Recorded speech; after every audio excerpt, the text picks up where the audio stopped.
$5, but all that money benefits youth nonprofits. Time now for your first look outside on this Friday. Just brutal heat out there, Dale. It is. We really took it up a notch today as temperatures went from the low 90s to the upper 90s, and we added in some humidity, but it didn't produce any rain or clouds in the area, as you can see here on our weather bug network across the coastal bend. Nice in terms of sunshine, but we are going to see that Saharan dust come in on Sunday. In the meantime, weather alerts for a heat advisory tomorrow, 1 to 7 p.m., and Rances Pass is included in that. Rances County is not. As we take a look at the feel-like temperature forecast, 111 mid-afternoon tomorrow. The actual number will be higher than that in between hours, and then we'll be very close to that 109 here on Sunday. So the heat is on, and it's really going to be tough. Here are some of the things you can do to beat the heat, including drink plenty of water, stay hydrated, of course, watch out for heat exhaustion and stroke, and never leave people or pets in a car. So definitely take note of that. Right now it's 103 in George West, only 90 here in Corpus Christi, and the feel-like temperature is 104, down from 111 this afternoon. It's going to get worse before it gets better. We'll have more in a few minutes and a look at the tropics coming up right here. Pat? Okay, Dale, thanks. Summer, of course, is here, but that doesn't mean the nationwide teacher shortage has disappeared. School districts are doing everything they can to keep up. Several coastal Bend school districts are participating in the Exchange Teachers Visiting International Teacher Program. It helps recruit teachers from Mexico.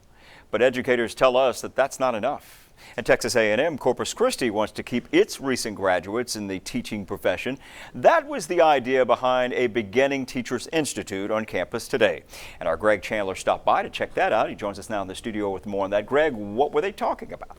Well, Pat, they had a wide variety of topics on the agenda today, including working with special education students or English learners.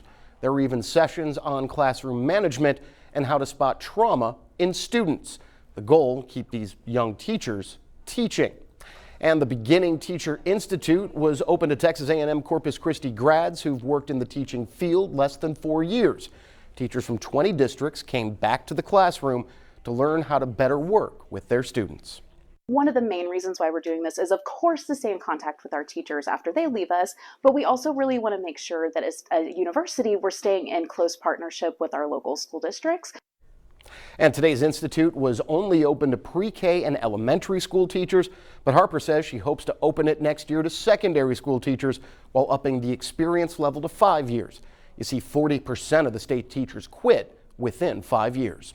Reporting live in the studio, Greg Chandler, Chris 6 News. Pat? Okay, Greg, thanks. A group of locals on the island are joining forces to bring prayer, food, and comfort to the families of Uvalde in the wake of the tragedy out there. Chef Vita Heron tells us that they are making 21 lasagnas and salads and other meals to take to those families and first responders in Uvalde. And along with those meals, they are also taking in donations such as canned foods, toiletries, gift cards, anything really to help out. Heron says during these hard times, they just want to continue their love and support for their Texas neighbors. Our thought was that we wanted to show them support from a neighboring town in Texas and try to ease a little bit of that pain and that stress of trying to feed the rest of their family members and preparing during this time that they're laying their loved ones to rest. Thank you, Chef Heron. And if you would like to drop off any donations, they have boxes set up around the island. This week, some local Zumba instructors got to meet families of some of the survivors in Uvalde. They actually held a Zumba class last weekend in Corpus Christi. They raised money for those families. They also collected stuffed animals and care packages to give to the Uvalde families. Jennifer Diaz took part in the Zumba class because her niece goes to Robb Elementary. She was there the day of the shooting. Diaz and some others posted these photos to Facebook as they dropped off donations and even got a thank you card. We're all trying to save these days, especially on gasoline. Up next, we take a look at some of the myths you may have heard and if they actually hold any truth to them. And a big announcement today from the Biden administration when it comes to travel, what it means for your summer plans. Stick around. These days, inflation is taking over everything, and gasoline is just no different. Take a look at this. According to AAA, right now, a gallon of unleaded in Corpus Christi is $4.55. A week ago, we were paying $4.28. Just a month ago, we were paying $4 at the pump. Everyone's trying to save these days on cash, gasoline, but what are the myths surrounding saving fuel? Do they actually work? Okay, so the first myth that we're going to show you, driving around town with the windows down and the AC off. Well, experts tell us not only is it too hot for you, but it could increase drag from having your windows down. Myth number 2, filling up at night versus filling up during the day. Experts tell us there's no true way to tell if that actually helps. And number 3, having a clean air filter. Some experts believe that if you have fresh air, it will improve your gas mileage. Simple maintenance of your car and driving the speed limit will also help. Driving the speed limit helps that way. Yeah, but remember, all of these are just myths until scientifically proven. And these are the current feel like or heat index temperatures. It feels like 104. That's actually an improvement over the 111 we had here this afternoon. There's more in the forecast, a lot of heat. I'll tell you about it next.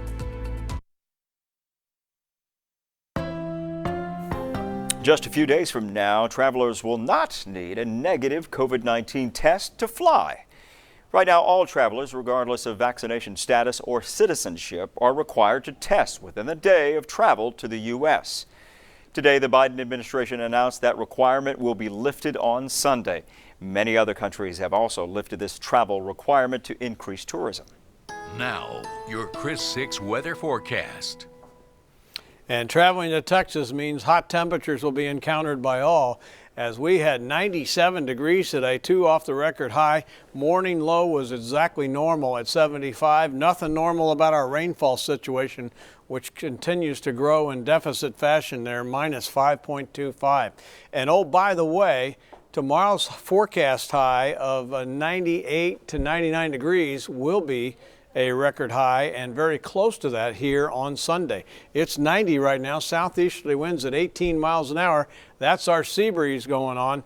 And temperature still 103 in George West, 100 for Freer, 97 in San Diego, and 87 over in Port Aransas. All right, here's a look at the satellite and radar. Again, we don't have a lot of difference in pressure, so the pressure gradient is weak, even though we do have a weak area low pressure up here in the Texas Panhandle. So we're getting that persistent southeasterly flow.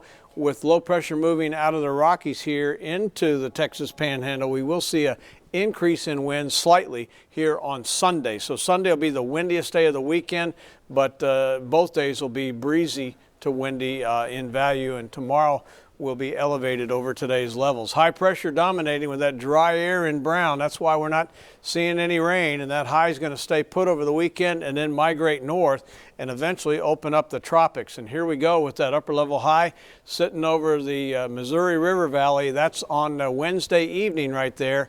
And then that high will be situated over Oklahoma.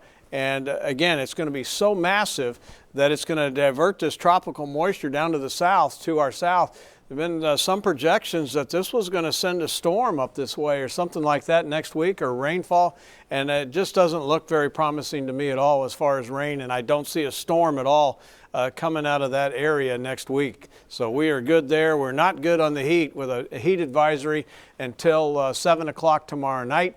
111 is what it's going to feel like mid-afternoon tomorrow. The actual value could be as high as 115. 109, slightly better, but more Saharan dust here on Sunday. And again, just miserable conditions to be outside. You really want to take it easy and seek air conditioning and stay hydrated if you're going to be out and about. Winds settle down in the morning, then pick up to a moderate breeze tomorrow afternoon. They'll be fairly light, but a little bit breezy on Sunday morning, and a little bit more on the windy side here Sunday afternoon. Notice the sustained winds at 20 or higher, so we call that windy here at Chris 6.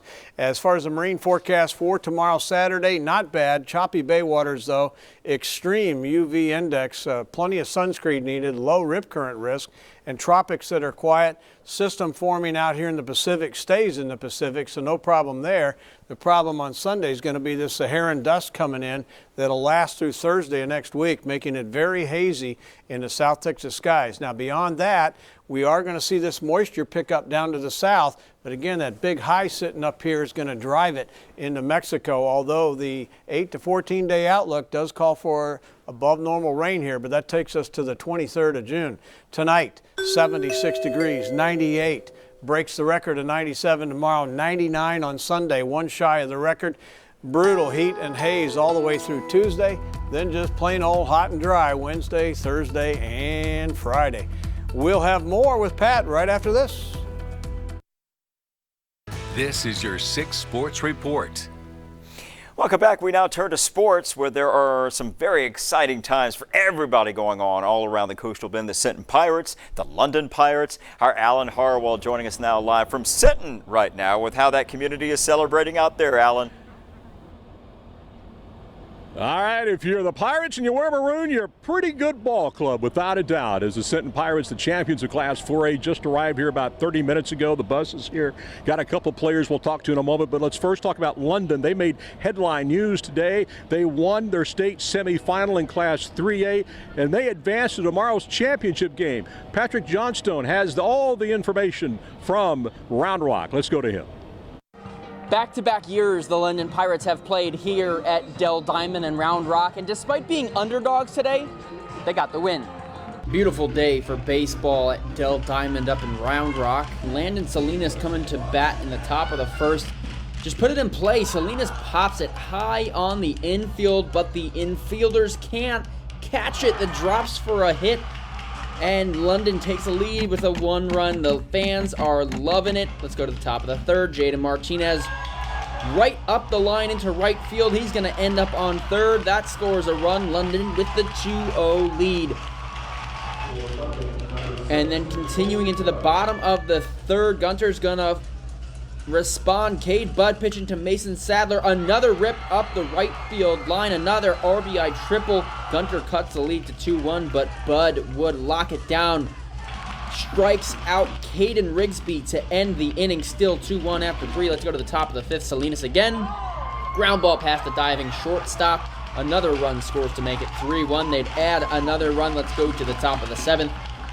Ground ball induced by Cade Budd, and it goes right to the shortstop, Mason Jacob. The flip to Henry Sepulveda. That is game over. London wins 4-1. Playing here just gets you going. The 4-1 win gets the Pirates back to the state championship game, a game they lost last year. This is what we worked for all year, get back to that state championship, get a little redemption, and it just feels way sweeter this time making it back to the championship, knowing we have a chance to finish what we couldn't last year. A reminder from that game, hanging in the dugout.